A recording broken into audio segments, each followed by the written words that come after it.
We have to do something about it. And real quick. We have to do something about it because it's shed light on the situation. Let's go and look for old Araba. Let's go.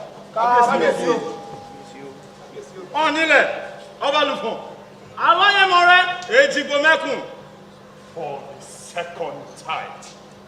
But this shouldn't be so, right? Kabiyesi, but this is also not your fault. Then whose fault? For the second time they tried to shame me. Our fathers tried to shame me. Is there something that they demand of me? You are wise old men. Tell me. Kabiyesi, I don't think our fathers are trying to shame you. Well, tell me then. Perhaps like the tortoise overprotected by its shell, I have been cut away from the people of Ife by the walls of this palace. What do people say those marauders really want from Ife? From us? Or we cannot know that as well? Old Araba said future goodness, my lord. Indeed, Kabiyesi. He said our father's chosen. Without any doubt, Kabiyesi. Yet, problems are like rainfall. They never choose who or where to fall on. They just fall. That much Ifa tells me. And who am I not to believe that? Kabiyesi. But who am I not to demand what is good for my people, for the land of Ife? Except a king who is insane. Only that one will fold his arms while the rest of the land stays in chaos. Kabiyesi, please rest. Rest, Kabiyesi. Rest? Is that not chaos? When trouble assails a land, a people without a cure, is that not chaos? Kabiyesi, we are a people. And we cannot but have problems. But there is future goodness. Araba promised that there is future goodness. Or that I am not wanted. Say it! Say it! I will gladly vacate the throne. I did that once. I did that for Oromia because tradition demanded it. If the same tradition wants me to live and never return, gladly I will do that for the land of Ife. Not so. Take the crown. That is the price that they demand of me. But let it not be said that it was during my time of battle for Alaye More Ejibometu that Ife was thrown asunder. Please, my lord, Rest, Kabiyesi. we have had enough rest. My chiefs, wherever the rooster crows, that is its place. We have had enough tribulation. Unless you know how we can bring back our people to children and able-bodied men not being killed and abducted by those strange beings. Are things at peace? Is the land of Ife at peace over Jew? Get together and tell me what to do to stay the hands of terror. Nothing else. We have sent words to old Araba, and he promised to be here soon. Kabiyesi, patience.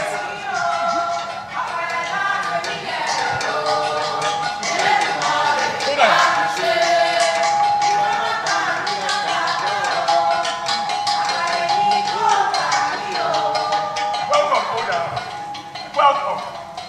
If the kernel does not finish in the mouth, the dove does not rest. Oh, Nile. Alaye More Ejibomeku. I greet you. The chiefs. Ifa greets you. Greetings, Araba. Kabiyesi. Ẹ̀yin ìlú. Ifa speaks this time by telling us a story.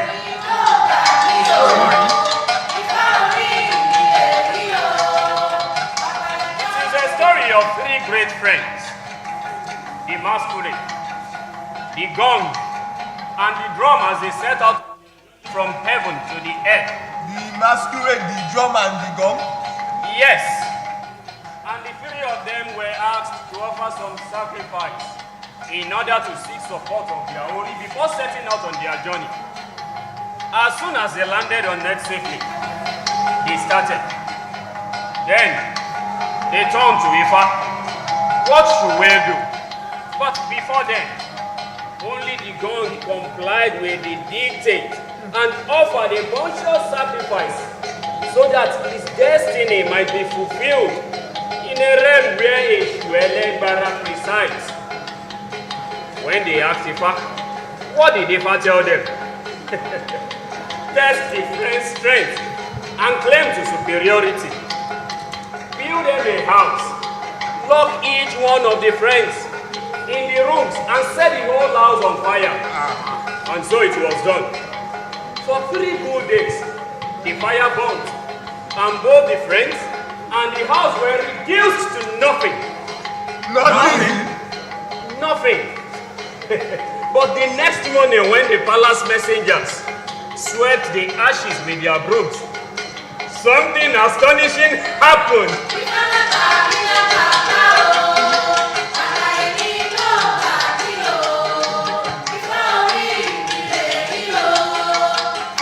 Against all odds, the gun survived the fire. The gun came out unharmed, but with renewed energy and life. Ifa lies not. Ifa lies not.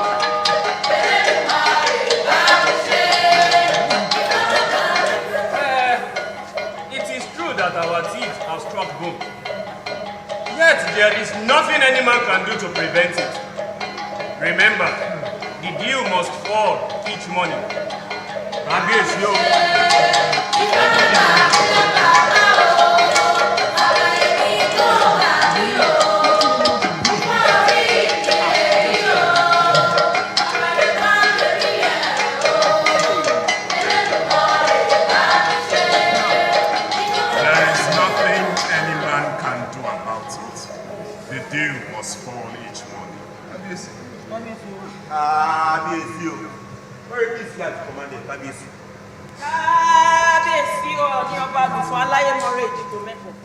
I kneel before your royal presence. What is this I hear about Shimori? About me? I don't understand. What the women say you told them. What you told Akogun and Obalufe. Haven't we heard enough from Okeliri of late? What is this thing you are telling people? Nothing, Kabiyesi. Nothing at all. I must be assuming too much then. Our father can never be wrong, Kabiyesi. Morimi, we did not come to the presence of our father to blabber like little children. So tell Kabiyesi what you told me and Akogun, or what you told the other women too. Kabiyesi, I only shared with them a piece of my mind. I told them what I think we can do at a terrible time like this. Because of course, we have been doing nothing. Kabiyesi, I never meant it that way. Please pardon me. So what is that thing you think we can do? And we have gone to war. We tried. Our men died trying. So say something. Easy. We stood our ground for you, did it. Not because we were cowards, but because we were overwhelmed. People died trying to save Ife, to save this land. I did not mean to belittle you, our father. But I am only worried that in spite of all that, the sacrifice, we are still under siege. Kabiyesi, why haven't our pleas been answered? You answer my question when I ask, woman. No one is happy with the way things are, Morimi. But what do we do when our gods say patience? When they say sweetness will come after our chewing of the bitter leaf, what do we do? Yet, Kabiyesi, you once taught me that the elders do not speak the language of the gods. I think that is only a riddle, Kabiyesi. It is our task to solve its mystery. All we need to do is to crack the hard shell, covering the truth in their words. And we cannot do that by folding our arms. We need to do what we have to do to stop this shameful ordeal by whatever means. Sense and not might most often wins battles, woman. Have you thought of that? Have you thought of that? Especially now that everything we have done appears like folding our arms. Have you? Akobu is right. How do you answer that, Morimi? Kabiyesi, that is why I want to try. Sense and tact. How? By what means? I don't know yet, Kabiyesi. That is not good enough, Morimi. Not good at all. A man does not pick his eyes the same way he picks his teeth. Morimi, the rain which beats you is not the same as the one which beats the evil ones. You want to dance to the rhythm of a drum, you don't know its meaning. That doesn't sound like sense and tact. It smells like foolishness, arrogance, unbridled cowardice that is trying to justify its place. A better antidote could be found to their sting, Kabiyesi. I believe it can. Shut up!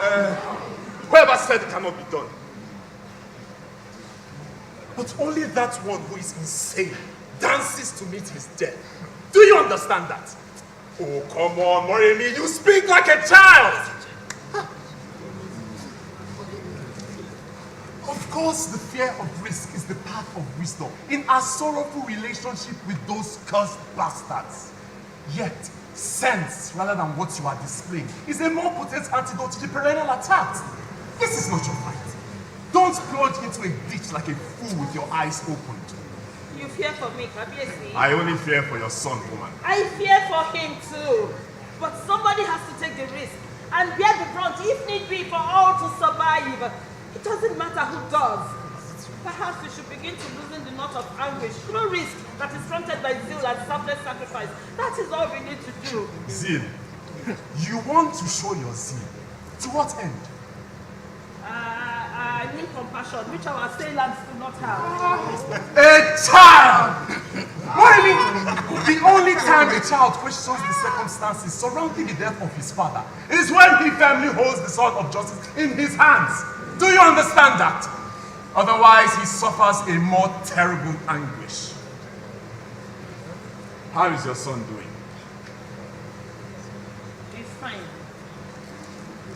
Go back and take care of him. Lead Moremi back to our house. Akogu, Obalufe, come with me. We have more important things to discuss.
It is not that easy.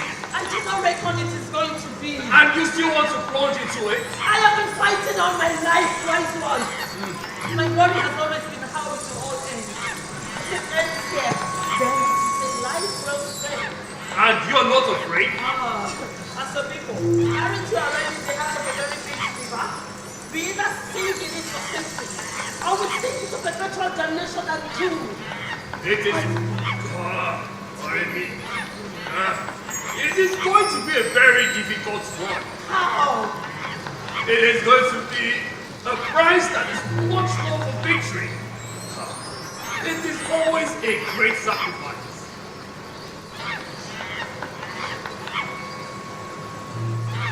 You heard me, did you? Is that all?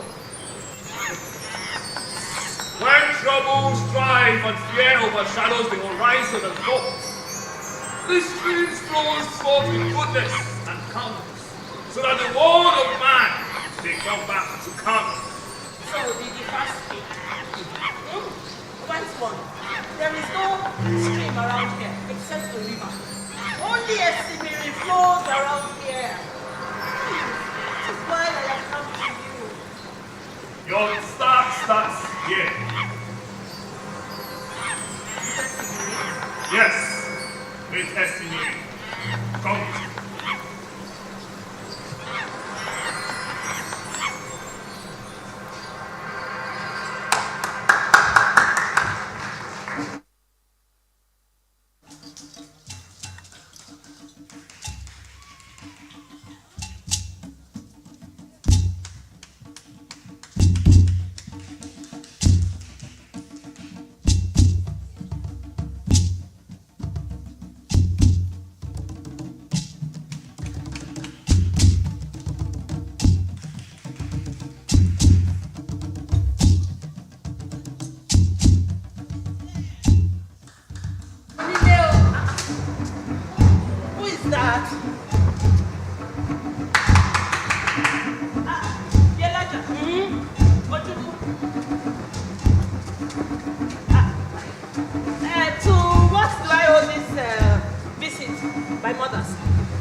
okay. Please come and sit. We are not here to sit. We have come to make you attend the women's meeting.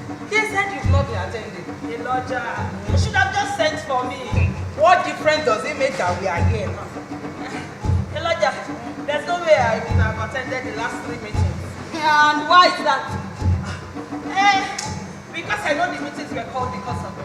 I had to stay away. I did not want to appear arrogant and rude in the presence of everyone. Arrogant and rude? How? You know exactly what I am talking about. Are you coming with us or not?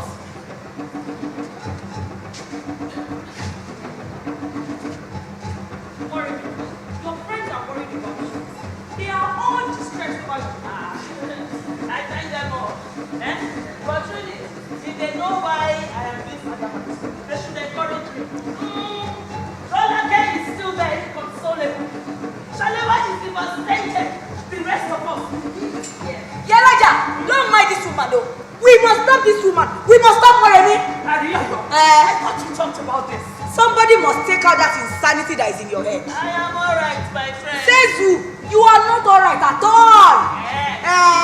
If you say so. I plan to tell Omola Rere that he will be staying with you while I am away. Abiyoyo. Moremi, please don't do that. Elijah, I will. Have you listened to that boy? He's so amazing. That's my own kind of Moremi, it is because that boy does not know what you want to do to him, oh. It is because he does not know that you are trying to make him an orphan, oh. That boy has survived without a father. He will be strong while I am away. Oh, that Joe, please don't do this.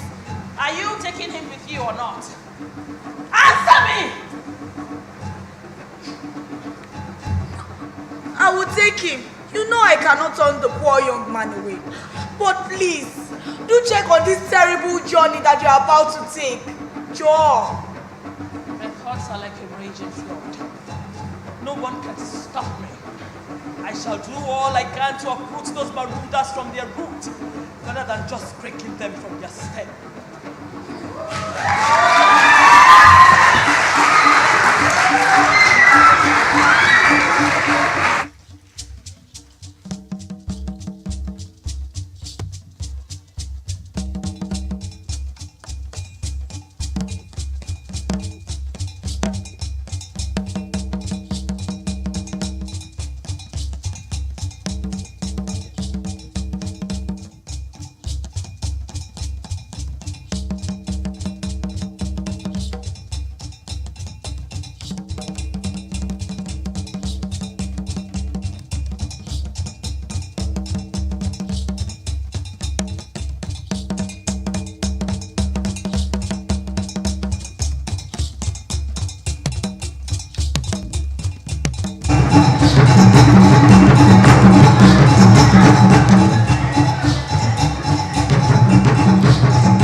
Let us dance us to this victory.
That our warriors must be greatly rewarded.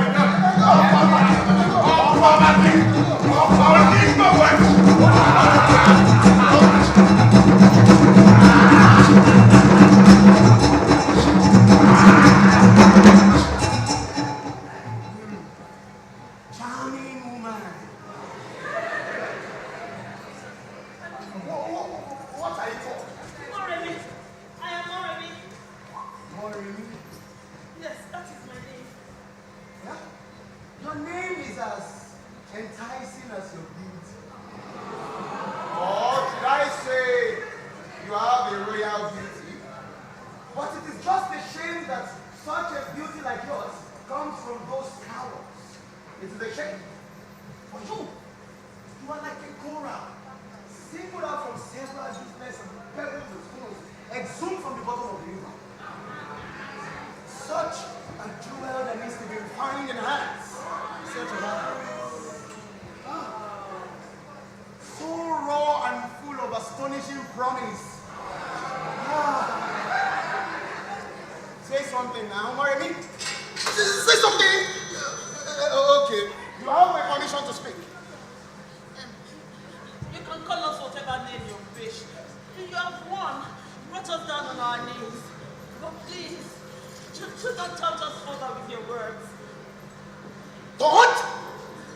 I think one means taunted is the manner in which your men covers their backs with bushes each time we penetrate your enclave. A bunch of overfed idiots. A bunch of overfed and pampered children who cannot even defeat their own women in the game. Disgusting cowards. But let's leave that aside. You are here, and I am here with you. Stand up. Stand up, stand up, stand up. You will not live with the rest of your people. Yes, you won't. You see, you are like a lamp with rays, meant to light the corridor of royalty. You should be happy. You'll be living here in my courtyard. Igodo! Igodo!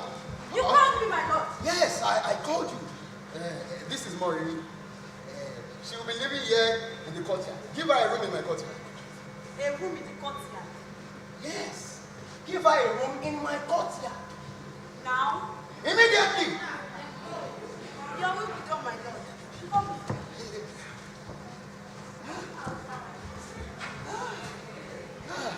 Such a charming piece of beauty. Maureen, me, what a name. My lord. Igodo. My lord. You scared me. That woman, who is she? She's one of the new captives, freshly plucked from Ife. She's a beautiful woman, don't you think? Yes, a beautiful thing, no doubt. Thing? Igodo. How can you possibly describe such a woman like that? I doubt any of our women could match her kind of beauty. That is not what I think of her, my lord. And not what I guess the elders will equally think of her. You should have seen them. They were all in happy moods. They were all drunk with excitement. And I'm very sure that their harem will be increased tonight. My lord. My lord. Yes.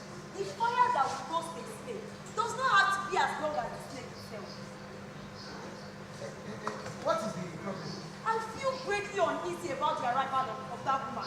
The manner in which you took her in is totally unbecoming. How you gloat over her. Igodo, what is this talk? What has come over you? Pardon my tongue, my lord and husband. I am only saying you should not suddenly forget the warning from your diviner. And what about the diviner? What about you? Did you ask me, my lord? Yes! Tell me what the diviner has to do with a captain. He said that great trouble rules in the direction of this land. He said that this palace will witness great turbulence and great... Let me hear myself. Listen to me. The message of the diviner has nothing to do with Marini, if you care to. You still remember her name? And what is wrong with that, Igodo? Well, I haven't forgotten what the diviner wanted us to do. And we didn't pretend not to hear what his dictates were about. We did play our part, didn't we? I know my Listen lord. to me. I played a crucial role in the sacrifice offered to seek the protection of our ancestors against the doom that same diviner foretold. Now, do not pretend to remind me because you are jealous. My lord, I am only saying that a man atop a tree needs no one to remind him that he must hold on tightly. We must be careful not to do anything that will spell good for us. Remember that I profess my love to you. Oh! So this is it, eh? And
doing this to me? What main passion do you derive from? You cannot! Mean passion! Did you just say that? Ask her. I would rather have you killed than see you flaunt your miserable beauty around this palace. Yes. It's a pity. You all are jealous over nothing.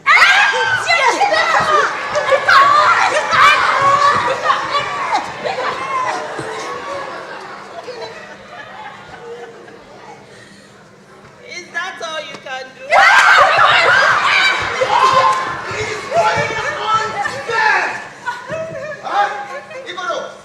My lord! What is happening here? Nothing, my lord. Nothing? Then why is everyone giggling with exaggerated excitement? Your women are happy. Yes. Except, of course, the charming captain in our midst. But we are happy now. Yes, we are. And you are happy over that, huh? You are happy. Answer me! You are happy. Now, get out. Hello. Out! Get out! You stay. Get out! Out! You should be ashamed of yourself. Eh? Leading those fools in such a detestable thing. What has come over you? She provoked me. After leading them to mock her, go into your home. I said leave my presence. Go like what? Leave my presence.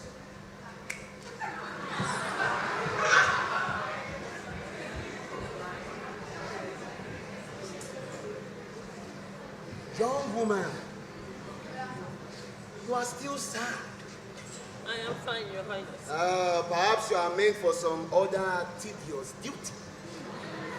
I don't understand what you mean. Oh no, you can't understand. Maybe you are meant for some other duties. Come with me, come.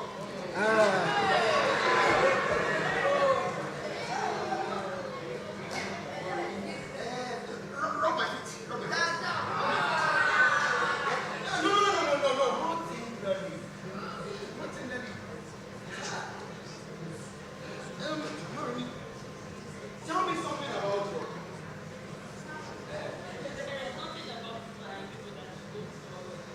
Just tell me anything, eh? Tell me anything. But don't tell me that they are cowards and believe our people. Because that is obvious already, huh? There is nothing about this that you want to know that you do not know already. Yeah. Come closer. No, sit. Hey, what I mean? Do you have more beautiful women in you?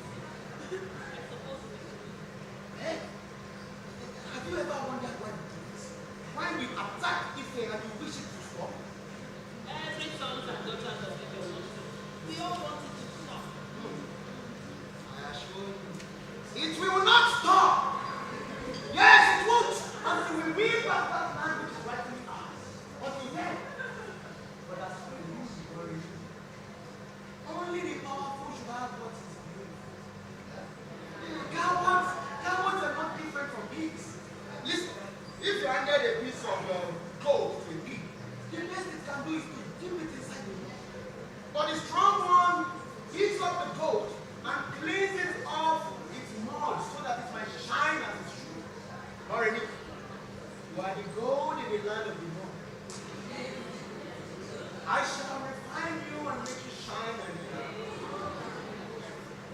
at the sight of the new moon, before the celebration of harvest and the festival of Obatala, I shall take you in as my youngest wife. You're welcome.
was a landslide victory over our avowed enemies. And now it is this unusual union. It is true that our past has been marred by a painful and ignominious history of defeat. But now, let us bear witness to a new dawn of victory. Kábíyèsí Ọba King, descendant of the legendary leper, son of Ajaloru. Today is our day. Kábíyèsí, today is indeed in your honor. We salute you. Kábíyèsí Olúgbòléyè Ọ̀hánì àti Tàbí Òkìrì, ọ̀rọ̀ Mákìjà, ọ̀sọ́dọ̀ Ọba King, ó ní gbogbo ìwọ̀n ẹ̀, son of Ajaloru, ọ̀sọ́dọ̀ Ọba King. Igarifa, thank you, my chiefs. Thank you, my lovely wife. And thank you to beautiful women of our land. I feel highly honored with your presence and your efforts at making today's ceremony a royal one. I am very proud to have you all as my subjects. Obatala! We shall continue to honor you and pay homage to you. At a time like this, your children are wiping up their tears of shame. So far from the door, we ask for your strength and support to push further. Will you continue to try us? Noble people of our land. Noble people of our land. Today, Moremi is accepted as one of us. And she is no longer of Ife, but one of us. And she will bring forth children in tenfold. Beat the Igbe! Beat the drums! And let us celebrate this union!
Moremi, move your hand forward.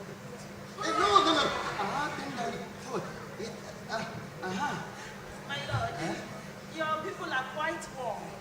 They are a very friendly lot. Yes, we are a great people here. I was enthralled by the celebration and dance at our wedding, particularly the women's dance.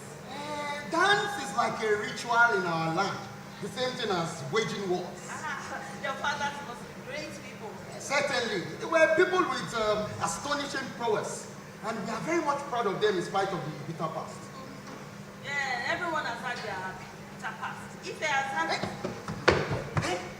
How dare you mention those cowards in my ears? How dare you? How could you? How could they even think that we would do nothing? Oduduwa came to us a stranger. We gave him shelter. We gave him everything, and all he could do was to repay our kindness with treachery.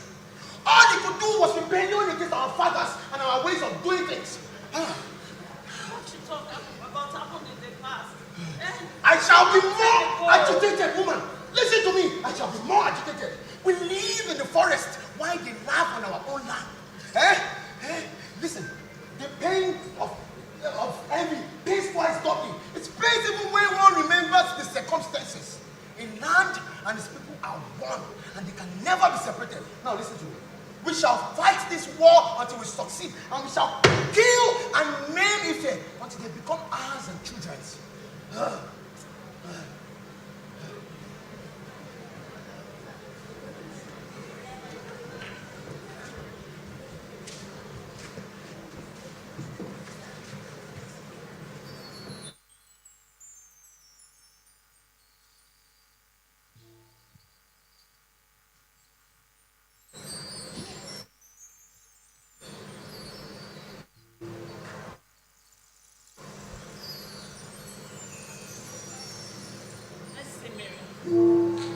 Have you forgotten the meeting we had? I have been here for several seasons. I count days with nothing to show for it except becoming a member of the royal household. Several raids have these people carried out on my people since my arrival here. Siri, have you forgotten the pact we had? Have you? I thought this kind of mood should have long passed, Morimi. My lord, Obama King. It's the charisma royalty has woven around you, and your name on the lips of everyone in the land. You should be happy, but this is far from it. My lord, I only wonder if there is honor for Morimi left in this palace. Really? And that has not drawn some resentment from other women. Morimi, look at me. If you have something to tell me, say it. My lord, I devoted my entire life and being to you and your people. I tend the flocks.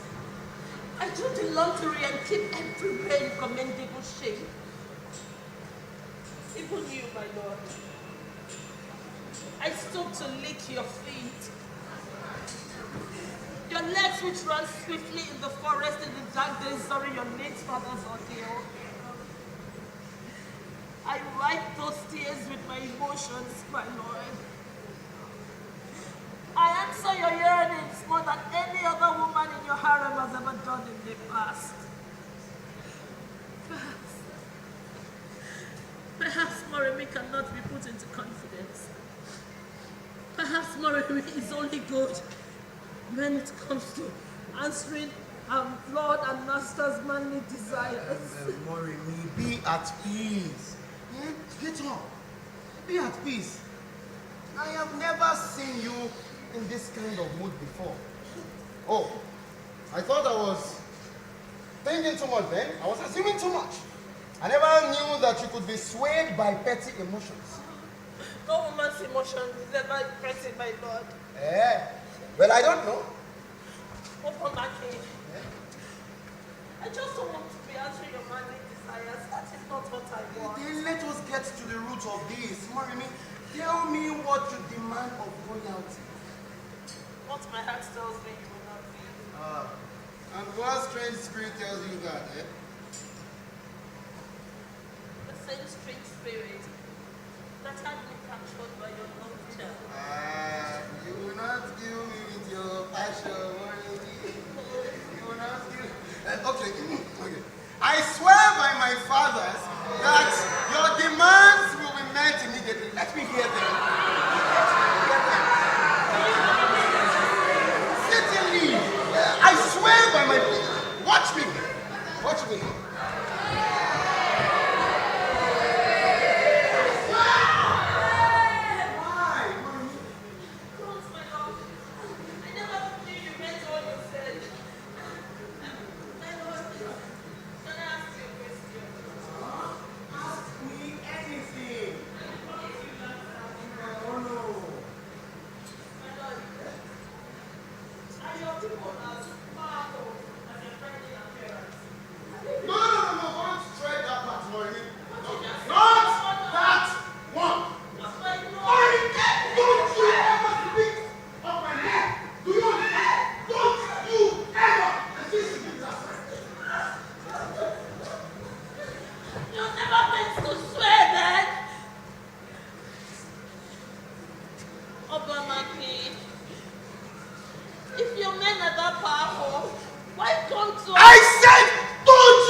What is this woman doing here?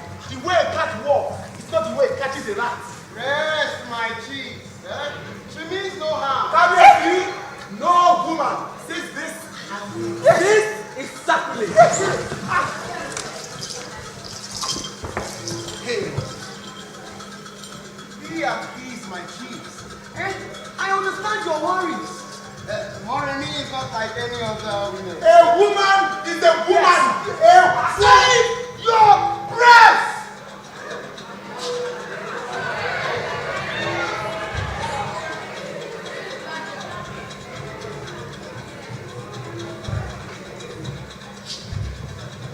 I am pleased with your preparations, but the rites must be concluded on time, and then you all will go down to the foot of Okema Korodon. There, our attack must be swifter and sharper. The onslaught must continue. Moremi, this is how it is done. Simple way, great result. But yet, your men tremble and wet their shorts each time we penetrate your boundaries. Cowards all. Cowards indeed. Let us go. Let's go.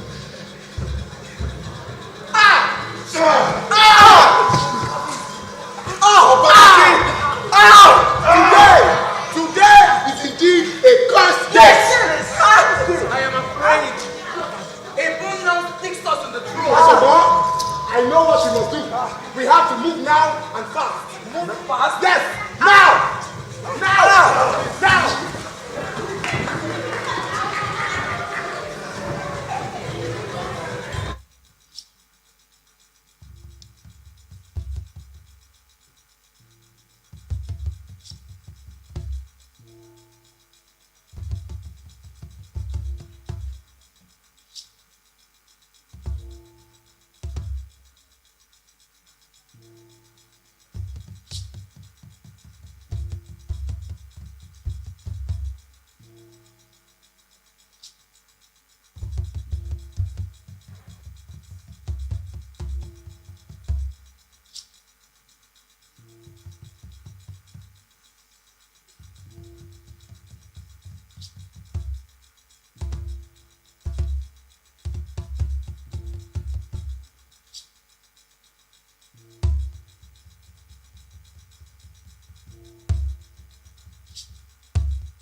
Where is she?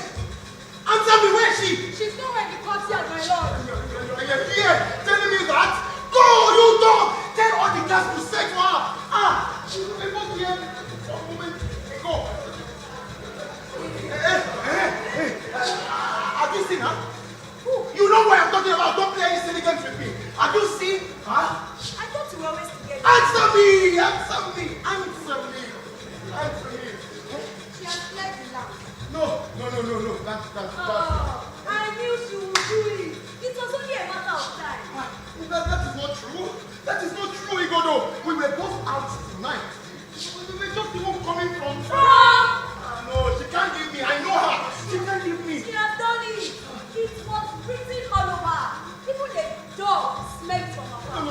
It's a pity you couldn't, my lord. That can't be. That can't. My lord. She seems to have been found by one of the hunters. Hunter. Yes, my lord. Where? The one who said the person you saw looked like her at first. But I was only a man at the end. A man. So the hunter just helped her escape. Ah, Just like that. That's what she. Go, all of you, go and tell the remaining hunters to move on a trail. She must be brought to my palace immediately. Get to her life. I said go. Stupid, go. You are sorry.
done quickly and on time. Yes. There is no time to waste.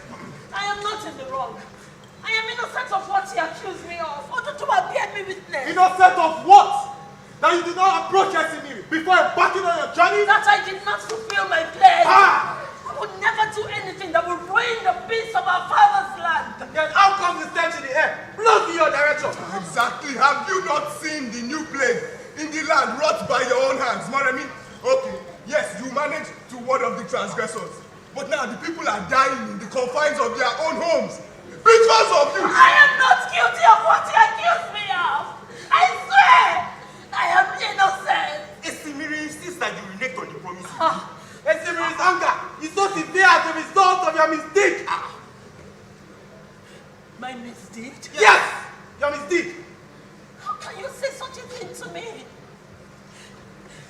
Do you think I am happy with the way things are? Do you think I enjoy people pointing accusing fingers at me? Do you think I want the same people to suffer again after I took a plunge on their behalf in the first place? I fulfilled my pledge to Esimiri as soon as I returned without being reminded by anyone. Goats, fowls, a basket full of ekuru, everything! Every good thing my heart conceived of, I fulfilled my pledge. Esimiri, reject your gifts. Yes. Something must have gone wrong then. Moremi, something grave must have gone wrong. Yes. Esimiri cannot be overflowing her banks and destroying things unless angered by someone. You. Of course, Ifa cannot be lying. Ifa lies not. Well, what else can we say at this point? And that to appeal to you. But Moremi, you know that Esimiri will never be calm until our wish is fulfilled.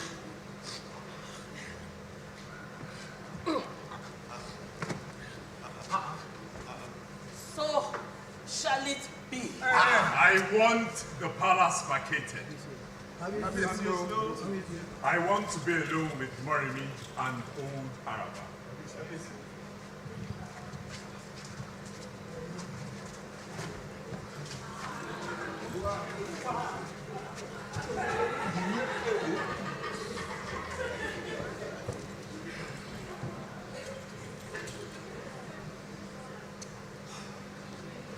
I had thought you loved this land so very much, Moremi.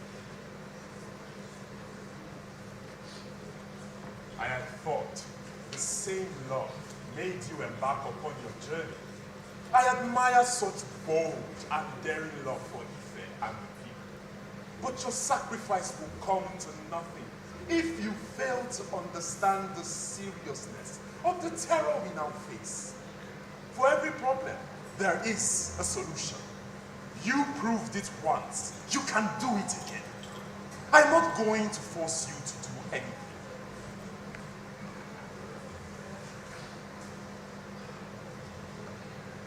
But remember, Ife, oh, Daye, where life began. Remember, Ife, oh, Yelagbo, and the survivors of that terrible deluge. Moremi, we cannot afford another disaster at a time like this. Whatever decision you take, so be it.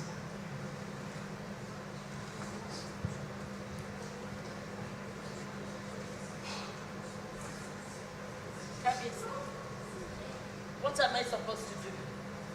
What no other person except you has the power to do. Your son has a role to play in this situation. My son? I don't understand, Gabis. Own Araba. Tell her.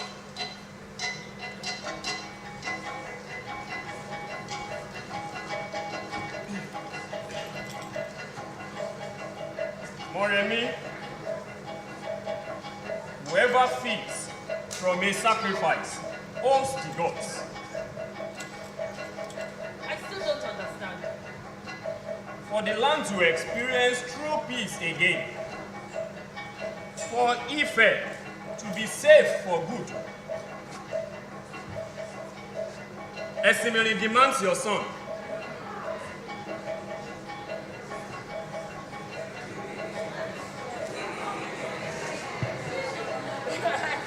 My son, Omalarere, that cannot be. It must be, Maureen. It cannot! Then the land will continue to suffer and boil. And perish altogether. No! No! No! No! No! No! No! No! No! No! No!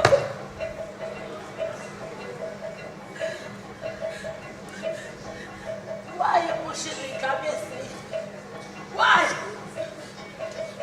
When a farmland burns, it gives honor to the sugarcane farm. Isn't that a saying by you elders? Why is mine different? Why should I part with it? Save the land from extinction. You must remember. I risked everything, Kabesi. I sacrificed my honor as a woman for everyone to survive.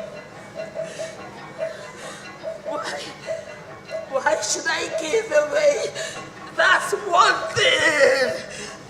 That one thing that gives me joy! At God's command now, we have to obey them. The gods. Ife, the land you love, is at the edge of a precipice. The land must not tumble. Mary, Ife must not collapse. It's not charming! It's not charming!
Deeply overwhelmed in the throes of the battle I had with Esimiri. Esimiri? What about Esimiri? Everything is about Esimiri, Ariaria. The fight you think I fought will not be won and over until Esimiri is pleased. I thought we made a venturous sacrifice when you returned. They said it is not enough. Our elders say, a sister enjoys the splendor is derived of a horse. Isn't that a saying by you elders? Why is my Esimiri different? everything because of me. Why? Why? I hear you.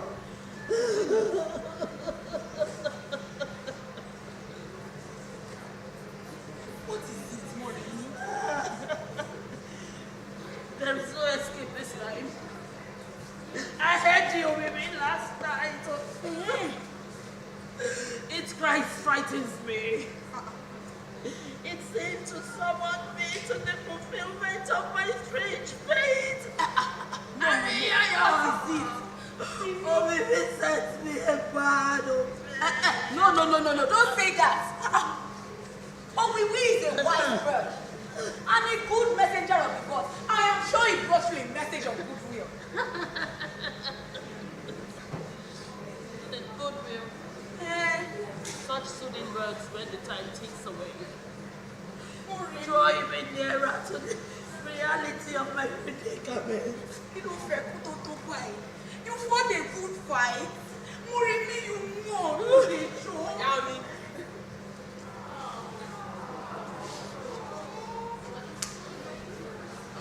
You're worried again. This move kills. Yami, you're even sobbing. Am I? Both of you. Why are you like this now? I thought you should be happy and not swimming in the river of tears. You don't understand, son. The tears are a language. Only the one who makes them truly understand. Perhaps they will help shed the burden a little. But I had thought your worry was over after the defeat of those assailants. It is strange that the happiness you brought to this land eludes you. If only the journey was not embarked upon in the first place. There is no cause for any regret. Ariaya was right. It is the call of duty for the sake of the people and the glory of the land. Now they say that duty has to be fulfilled. Obalarene. That duty brought you and Esimiri together. You also heard about it. It is no secret. Everybody is aware you had a pact with Esimiri. But what it is all about is what they don't know for certain.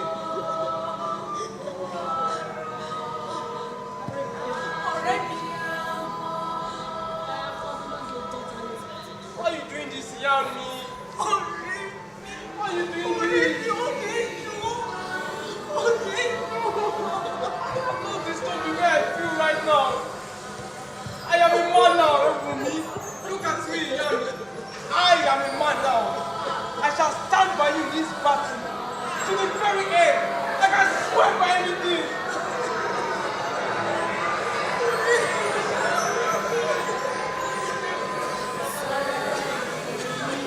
Not more battles are fought on this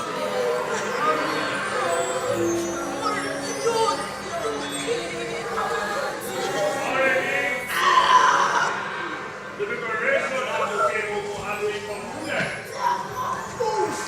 Let me await your step.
You are a man now.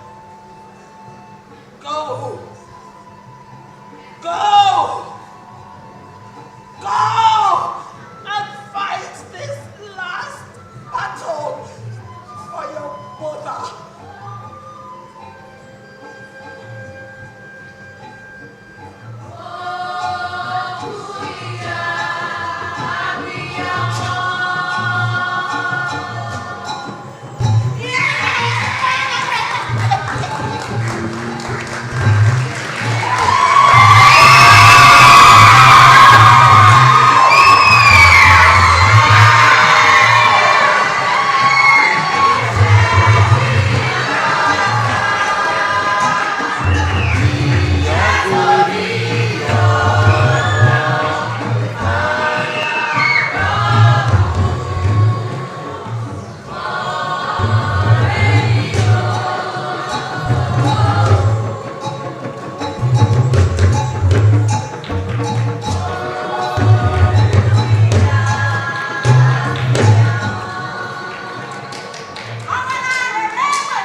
That was a beautiful performance. And you have to agree with me one more time that these students here deserves another round of applause. Thank you. That wasn't just a performance. I'm sure you all agree, right? That was a master class. And we are all excited. If you are excited as much as I am, another round of applause for these fantastic artists. Thank you. All right. They didn't do this alone. Of course, they had the supervision from some prominent, fantastic, quintessential artists. And leading that production crew, I'm going to start from the artistic director, the man with the brain behind this directing, Mr. The University of Lagos, a cornerstone of academic excellence in Nigeria, is not only a hub for intellectual growth, but also a testament to effective financial stewardship. At the heart of this financial backbone is the bursary department, diligently ensuring the institution's financial sustainability and readiness for the future. This year's Bursary Day, themed Building a Sustainable Future-Ready University, Ideas and Perception of Financial Managers, offers a unique opportunity to explore the vision and strategies shaping Unilag's financial landscape. This year's theme resonates deeply with the bursar, who views it as a call to actions for institutions like Unilag to rethink their approach to financial management. The theme is Building a Sustainable University, the Ideas and Perception of a Financial Manager. The second edition of the Bursary Day is an offshoot from the first edition. The first edition was envisioning the bursary department in a future-ready university. Future-ready being the theme or the vision of the Vice Chancellor in growing the university, in growing the firm. There's an acronym that we coined out for firm, growing the finance, growing the reputation, the manpower of the university and the infrastructures. So as financial managers, how can we help to sustain this idea of future ready, especially in terms of finances? How can we help the university to grow, to become more sustainable? And when we talk about sustainability in the university, we are looking at, other than teaching, research, and community service, which is the core function of the university, how can we rank globally? How can we compete with other universities globally? And we see that it is actually beyond the classroom. We have begun to see that you may not be in a university and actually have a university education. We have seen so many online functions and things like that. So how can we as financial managers help in sustaining such infrastructures within the university? How can we improve the finances of the university so that the university is able to take on more projects and more things that can actually build the university to become more sustainable in the future? Technology is a major enabler in this journey. For the bursary department, leveraging technology is no longer optional, it's essential. All our processes in the bursary is technology driven. However, we still have the paperwork because we have to run it concurrently. But all our processes are online. With the payment system, the collections system, the student portal, our budget, everything is online and they are interrelated. So at any point in time, you can get information either pertaining to your budget, your expenditure, the balances. You get information on how far you have gone with your budget. You get information about the creditors, the debtors, how well are we doing in terms of our students' patronage, how much they are paying. You get everything online. So I would say that our processes are well technology driven. But with progress comes challenges, especially in the face of economic fluctuation and rising costs. Yes, it has actually been very tough, but we have, as financial managers, we have been able, being prudent, yes, and we have been able to identify some leakages we have in the system. We'll try to look at how we can block these leakages so that it makes money available for us. I will take the issue of electricity, for instance. Everybody knows when we moved to Band A, the bands and how expensive it was. we had to, as a university, begin to cut down on our consumption. We began to ration the lights, so that we reduce our consumption, because the rates cannot change. So what do we do to reduce electricity? It's to look at the other way of reducing consumption, and that actually has helped us. Many times when the students are on campus, we actually have more expenditure in terms of electricity, in terms of internet facilities and all that. So we look at the needs that we have and we work around it in bringing down this expenditure so that at least the university is able to stay afloat. We know we cannot charge tuition. What we can charge as a university are what we call the obligatory fees. And these fees are actually fees that already, they have things that they are going to service. When the student pay for ID card, you must provide the ID card. So they have costs associated to them. So the little remaining for the university to run, we try to make our faculties, our departments run, our laboratories and all that the students need. So, well, we are coping. It has not been easy, but we have been finding a way around it without having to borrow. Managing the finances of a dynamic institution like Unilag comes with significant challenges, and electricity costs remain one of the most substantial expenditure. With the decision to have students take their first semester classes online, it raises the question, was the high cost of electricity a key factor in management decision? No, the decision to run online actually was not because we wanted to cut costs.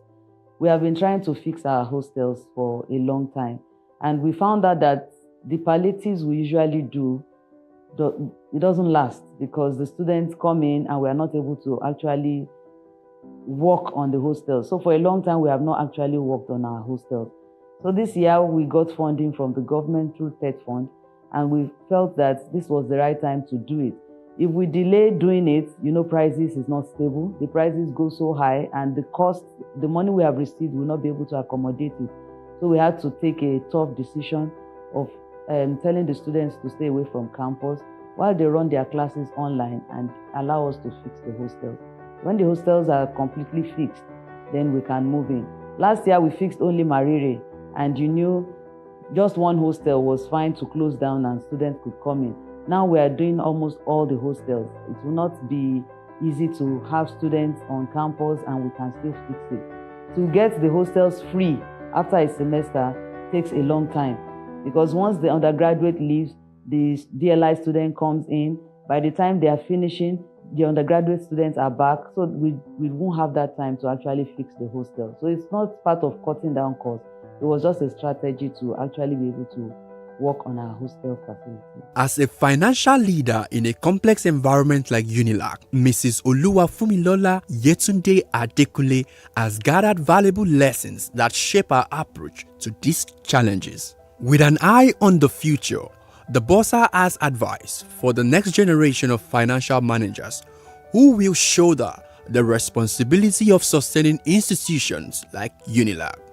You have to be firm, because in enforcing policies, the buck actually stops at your table by the time, because we have people we report to.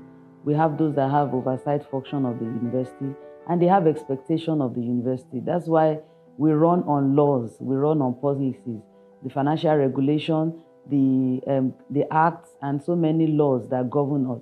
So as financial managers, in terms of finances, we are the one that enforce these laws. Procurement laws, they need to be followed. So if you are not firm, even when you feel that those laws sometimes strangulate you, you still need to find a way around it that will enable you to actually deliver on what you ought to deliver on. So that has actually been very challenging for us, for me, but I know that that quality of firmness has actually assisted. Then you need to be patient. You need to be empathic. So it's not you put your feet down, yes, but yes, you still have to, the university has to run. There are some things that you don't even budget for and they come up. You must be creative enough to know how we can solve this problem and move the university forward. The Bursary Day 2.0 is more than just an event. It's an opportunity to bring together financial minds tasked with envisioning and crafting a sustainable future for the University of Lagos. The chairman of the planning committee, Prince Oriwaye Adefolalu, believes this occasion is significant to the operation of the bursary.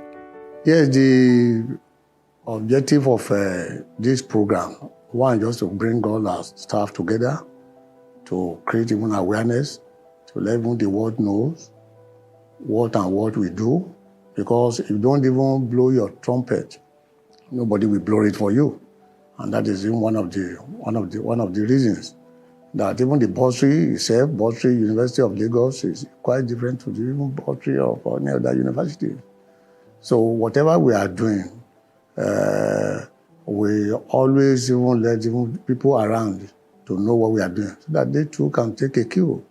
Regarding the choice of this year's theme and what attendees should expect from this event, the chairman shared his thoughts.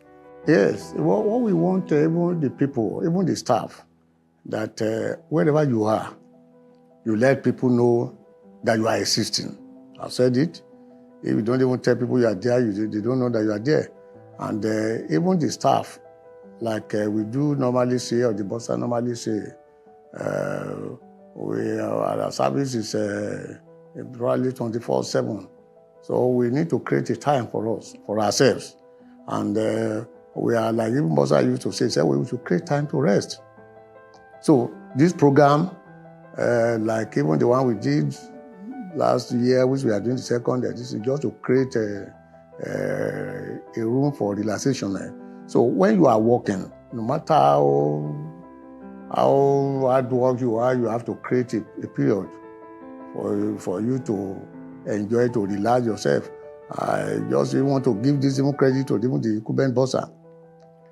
All the time we say, well, you say you go and rest. And by the time you come back, you look fresh. And all this program to keep people fit. We want even other faculty, other department to take a cue from the bursary, that even when you are working, you must have a time for yourself. Through collaboration, innovation, and strategic foresight, the University of Lagos Bursary Department is paving the way for a future-ready institution, ensuring that the legacy of excellence continues for generations to come.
Follow. Begin.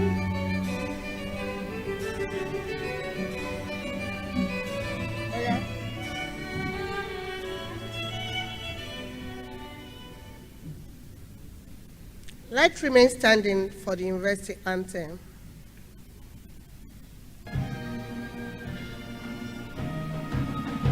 University of Lagos, rise from excellence.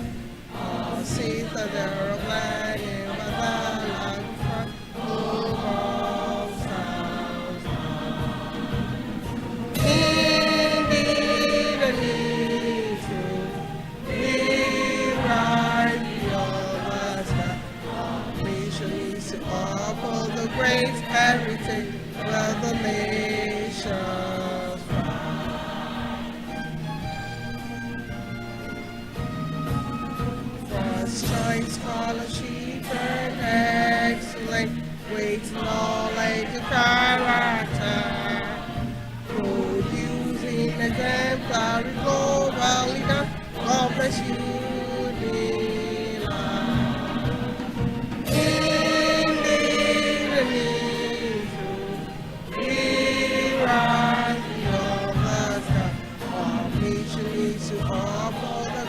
Heritage, well the nations thrive. Indeed and in truth, we rise beyond the sky. Our nation is to uphold the great heritage, well the nations thrive.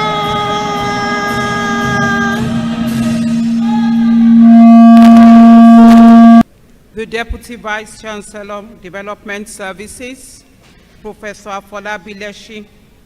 The Deputy Vice Chancellor, Management Services, Professor Muyiwa Falai.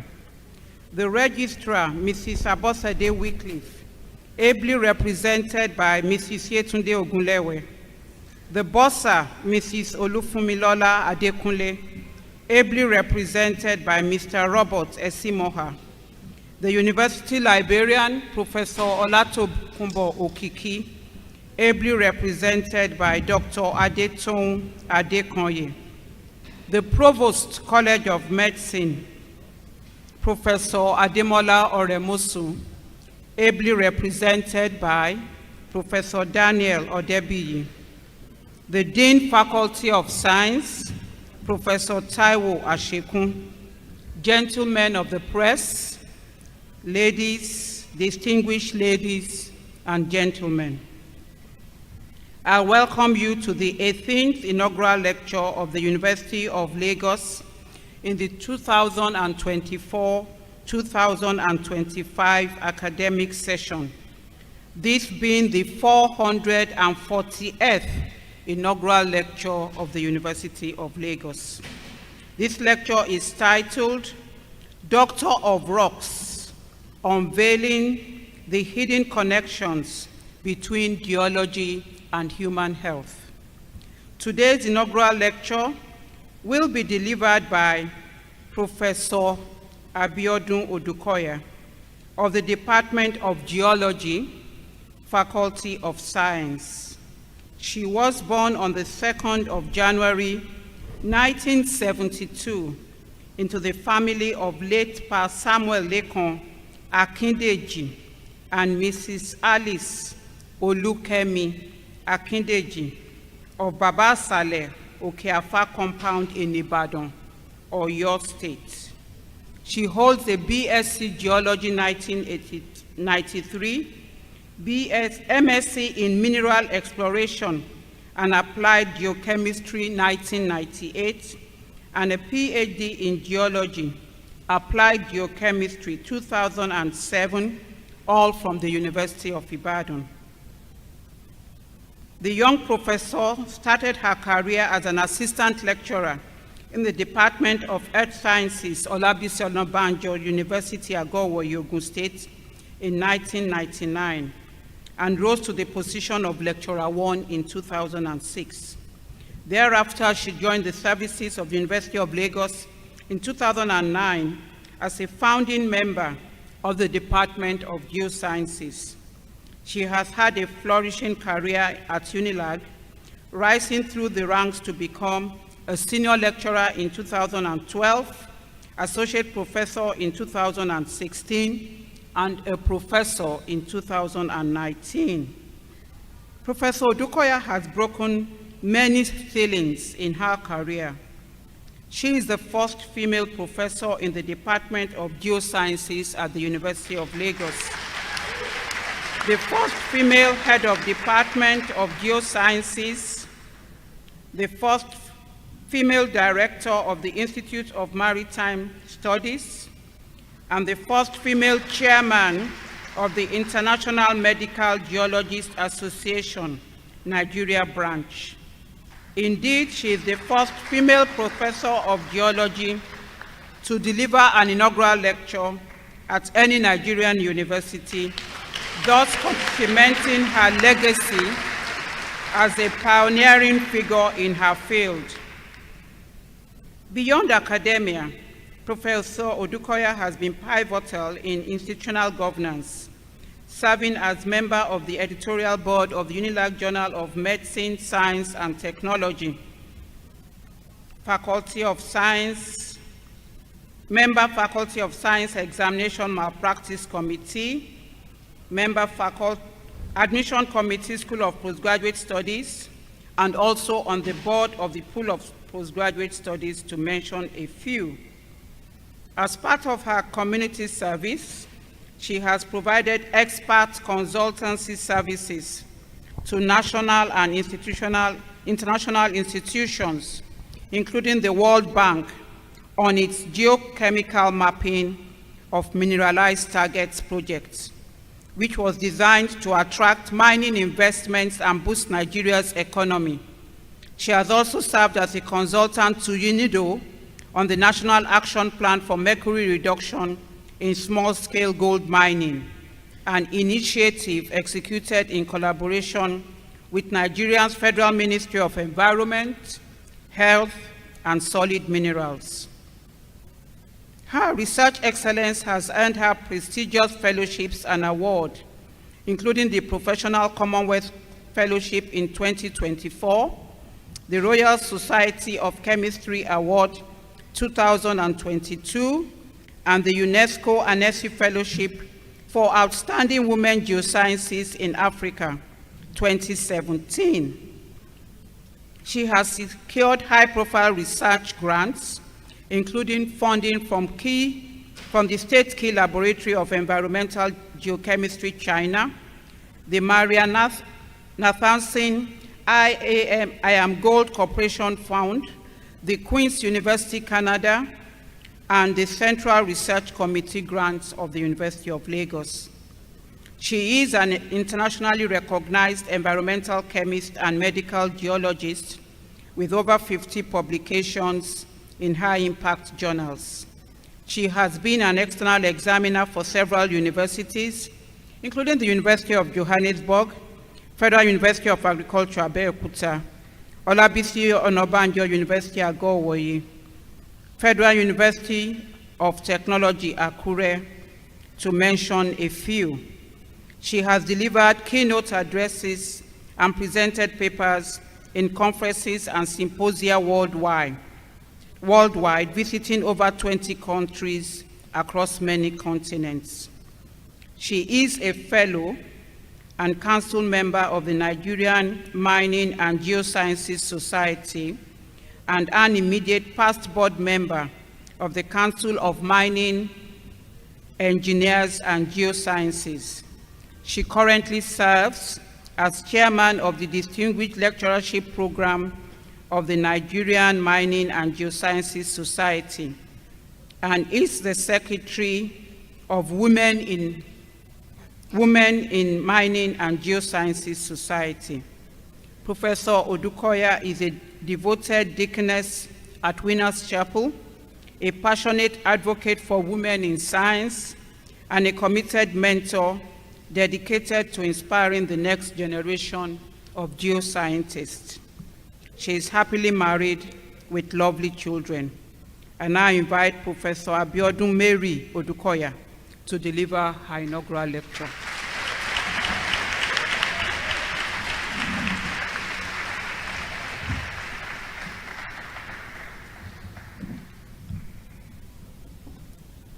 The Vice Chancellor, Deputy Vice Chancellor, Academic and Research, Deputy Vice Chancellor, Management Services, Deputy Vice Chancellor, Development Services, the Registrar, the Bursar, the University Librarian, the Provost College of Medicine, the Dean, Faculty of Science, Deans of other faculties, Directors and Heads of units, members of the University Senates, Heads of departments, distinguished academic and professional colleagues, distinguished non-teaching colleagues, administrative and technical, your lordship, spiritual and temporal, dear students, members of the press, distinguished guests, ladies and gentlemen.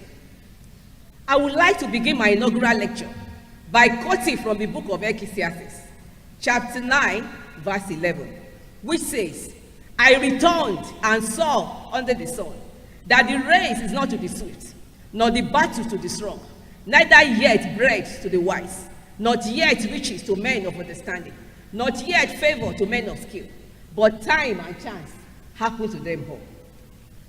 It is with profound gratitude to God that I stand tall before you today to deliver my inaugural lecture titled Doctor of Rocks, Unveiling the Hidden Connection Between Geology and Human Health.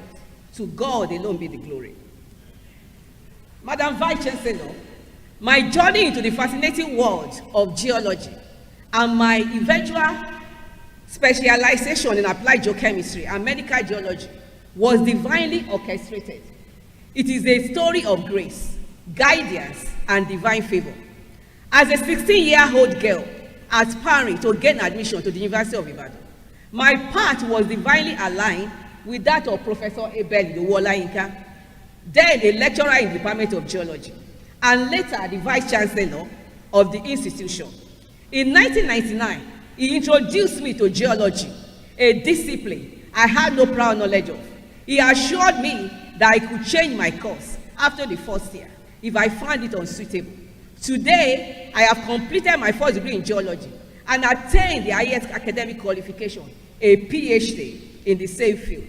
To God alone be the glory for this remarkable journey. In 1999, I joined academic, a decision that shaped my life in extraordinary ways. Today, my academic journey has been both fulfilling and rewarding. Each step has brought immense growth and purpose, for which I give all the glory to God. My passion for environment and human health led me to the specialized field of medical geology. As I share insight from my journey and research, I am here to inspire others to see the transformative potential of geology, not only as a science, but a tool for improving human health and environmental sustainability. Madam Vice Chancellor, this is the 18th inaugural lecture in this university for this session, the third in the Department of Geosciences, and I happen to be the first female professor of geology to deliver inaugural lecture in any Nigerian university. This can only be God. I'm very sure many people that are here will be wondering that what is medical about geology. But by the time I finish my lecture, I'm sure that I'll be able to convince you that there is a huge connection between geology and human health. Madam Vice Chancellor, what is medical geology? Medical geology is the science that studies how earth material and geological processes affect the human health. And the goal of medical geology is to protect communities from naturally occurring or human-made environmental health risks. Emerging diseases present the medical and public health communities with many challenges. However, emerging disciplines like medical geology may offer these communities new opportunities to address a wide range of health problems, which include emerging and re-emerging diseases. The field of geology or medical geology brings together geoscientists, medical and public health researchers to address health problems caused by geological materials and geological processes. Madam Vice Chancellor, the medical doctor, they work so hard to cure diseases, but we medical geologists, we try as much as possible to prevent the occurrence of these diseases. And as people always say, that prevention is better than cure. The knowledge of medical geology is very vital and aids in mitigating and preventing serious health issues, contributing to community well-being, as emphasized in many of the SDG goals listed above, from the SDG goals 3 to 15. Madam Vice Chancellor, geology may appear far removed from human health. However, rocks and minerals contain the majority of natural occurring chemicals, elements that affect our health, either positively or negatively. The rock cycle on the right side of the slide is the natural process of recycling rocks, where one type of rock can transform into another over time due to changes in pressure, temperature, and even other surface conditions. Magma will solidify to form igneous rock, which will weather to form sedimentary rock. Both sedimentary and igneous rock can get metamorphosed to become metamorphic rock. When deeply buried, this metamorphic rock can also melt back into magma, and the cycle will continue. Throughout this transformation, chemical elements are released into the soil, into the water, and into the air, which affect environmental quality and ultimately human health. Madam Vice Chancellor, rocks are also like nature's pharmacy. They provide the building blocks for many of the medicines that we use. And these rocks and their medicinal values are listed on the table. For instance, sulfur is used to treat eczema and fungal infections, while pumice can be used as a dental abrasive. Other rocks are listed. Kaolin and calabash stalk are taken by pregnant women, especially to treat nausea and morning sicknesses during pregnancy. And the heart is known as geophagy. Madam Vice Chancellor, these are the different rocks, the picture of different rocks that have been used for different medicinal uses. This is an example of the clay that is primarily consumed by pregnant women.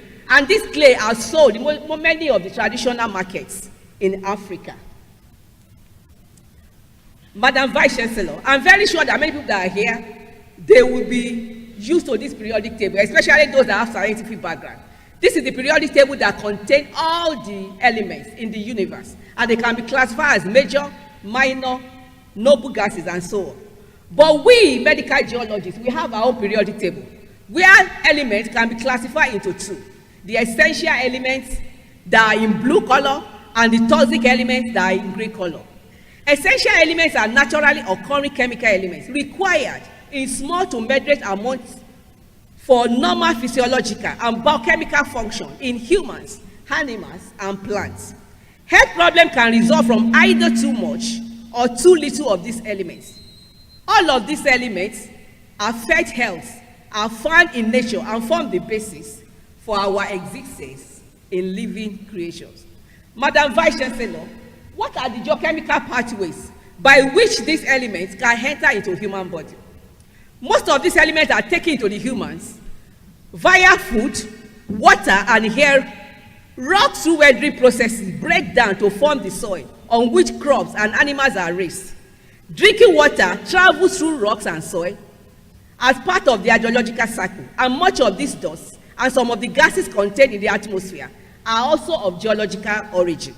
Therefore, through the food chain, water, and through the inhalation of atmospheric dust and gases, human health is directly linked to geology.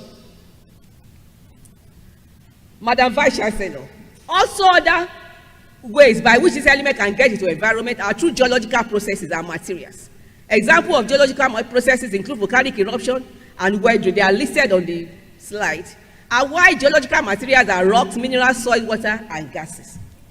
For instance, Madam Vice Chancellor, the volcanic eruption that took place in Mount Pinatubo in Philippines in June 1991 for just 2 days released into the environment 10 billion metric tons of magma, 20 million tons of sulfur dioxide, which resulted in aerosol, which influenced the global climate change for 3 years.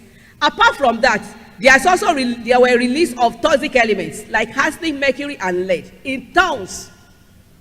And the health implications of these include respiratory problems, water and food contamination, and also long-term chronic conditions like cardiovascular problems and cancer risk due to the release of these heavy metals into the environment. Another geological process is naturally occurring dust. Globally, human exposure to dust particles has been linked to various health issues, such as respiratory and cardiovascular diseases. And this dust also carry with them spores of fungus. Example is Coccidioides immitis, which is responsible for a valley fever, which can lead to respiratory problem, fatigue, and can even cause the damage of internal organs. Another fungus is Aspergillus, a soil fungus associated with Caribbean dust, which is the cause of lung infection, which are the leading causes of mortality in AIDS victims. Madam Vice Chancellor, this is the clinical presentation of valley fever. Also, both deficiency and toxicity of elements can also lead to many health problems. A good example of that is iodine deficiency disorder. Madam Vice Chancellor, More than 1 billion people, mostly living in the developing countries, are at the risk of iodine deficiency disorder. And the health implications include goiter, reduced IQ in children, miscarriages, abortion. And goiter is clinically presented on the slide. Areas underlain by iodine poor rocks, like granites and sandstone, as shown on the table, often have iodine deficient soil and groundwater. And this contributes to endemic iodine deficiency disorder in such areas. In like manner, organic rich shales and coastal areas which are rich in iodine can prevent the occurrence of iodine deficiency disorder in such places. Fluoride is also a very good essential trace element that plays a vital role in the development and maintenance of healthy tooth and bones. Madam Vice Chancellor, deficiency of fluoride occurs when fluoride level in water is less than 0.7 milligram per liter. And the health implication of this includes dental caries and tooth decay, especially in children. Also, fluoride toxicity, which is caused by chronic intake of fluoride above 1.5 milligram per liter, especially during the tooth development in children, can cause discoloration of teeth and pitting of tooth enamel. Another cause of fluoride toxicity is skeletal fluorosis, especially in adults. When the adults are exposed to fluoride that is more than 3 to 6 milligrams per liter in water, and symptoms include bone pain, joint stiffness, and even in severe cases, there can be crippling deformities. As presented on the board, Madam Vice Chancellor, this is discoloration of teeth as a result of fluorosis. We also have skeletal fluorosis, which is called crippling stage, and also pitting of teeth as a result of excess or deficiency of fluoride. Madam Vice Chancellor, toxic elements also are known to cause a lot of hazardous problems in humans. And a very good example is arsenic, which is a toxic element that can cause cancer of skin, lungs, and bladder, and cardiovascular diseases. Long-term exposure to even low level of arsenic can be very harmful. Madam Vice Chancellor, these are the various skin cancer caused by arsenic toxic. The same way you can see the cancer of the skin in different parts. Madam Vice Chancellor, in summary, geology controls the composition of rocks, which shape soil, water, air, and crops. Unlike human-made issues, geological problems are often permanent and they are widespread. Understanding geology will help government to plan better for environmental and public health. Ultimately, geology governs the chemistry of our environment, and chemistry, in turn, shapes the health and sustainability of our world. So chemistry is not the one that rules the world. It is geology that rules the world. Madam Vice Chancellor, my contribution to knowledge. My contribution to knowledge can be grouped into 4 research areas, Madam Vice Chancellor. The first one is the environmental impact, health risk assessment, and bioaccessibility of potential toxic elements associated with gold mining sites in different parts of Nigerian schist belt. The second one is geochemical baseline mapping, where we look at the different environmental media, such as soil, water, to delineate areas where we have toxic elements and those areas where we have deficiency of essential elements. The third one is food security and safety, where we look at the toxic element and deficiency of crops and soil in some farm settlements, especially in the southwestern part of Nigeria. The last is the urban geochemistry, where we look at the human activities, the impact, such as vehicular activities, open dump sites, industrial effluents on the environment, and invariably the health of humans. Madam Vice Chancellor, mining activities of gold. Some parts of Nigeria, underlain by schist belt, are known to be rich in gold deposits. However, over 95% of gold mining activities in these areas are carried out by informal and unregulated artisanal miners, which has led to significant environmental and public health challenges. This is the schist belts that host gold are located within the western part of Nigeria, and some in north central, in places like Osun, Niger, Zamfara, Nasarawa, and so on. Madam Vice Chancellor, the gold mineralization can be divided into 2. The first one is the primary gold that is associated with hard rocks. while the second ones are secondary alluvial placer deposits that are mostly found in riverbeds and floodplains. Madam Vice Chancellor, this is an example of mining site where we have this rock. This rock is very rich in gold, and the gold process begins from here. Miners will break this rock into smaller pieces, and from there, they will take it to processing sites for further processing. Madam Vice Chancellor, this is an example of a processing site where gold are further crushed into finer sediments using crushing machine. The miner undergo this process without any form of protection, as we can see, and they are exposed to so many toxic elements. The next stage is the stage we call amalgamation, where the rock sediments is mixed with mercury and is being washed like this in water. Mercury will amalgamate with the gold, leaving behind the unwatered sediment to form an amalgam of mercury and gold. And this tailings, which is the processed water, and some of the mercury are even used for irrigation of farmlands in some processing sites. The last stage is the burning of amalgam. You can see the open burning, where the amalgam is heated over an open flame, and this will result in vaporization of mercury into the environment, leaving behind the crude gold on the right side of the slide. These steps expose miners and nearby community to toxic mercury vapor, which is a major public health concern.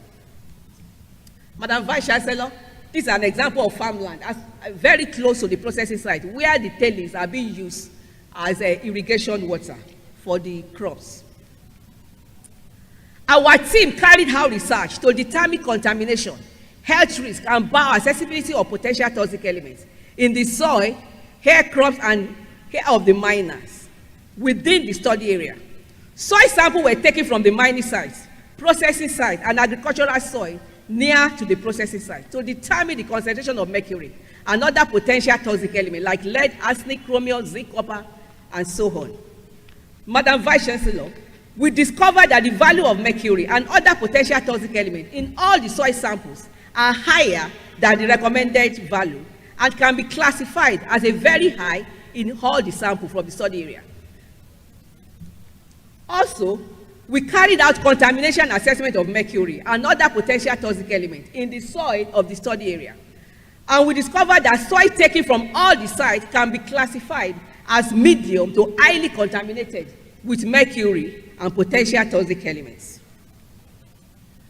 The non-carcinogenic health risk assessment, which refer to the health risk not associated with cancer, but they are health risk anyway, from mercury and other potential toxic elements exposures, was also calculated, and the results showed that the health risk values exceeded the safe limits for all the potential elements and show a very high non-carcinogenic health risk to both children and adults.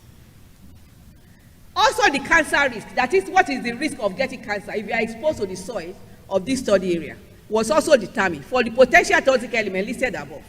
And all the potential toxic elements except nickel are within low to moderate carcinogenic risk during exposure, which is higher in children than adults, because children are more vulnerable in the study area.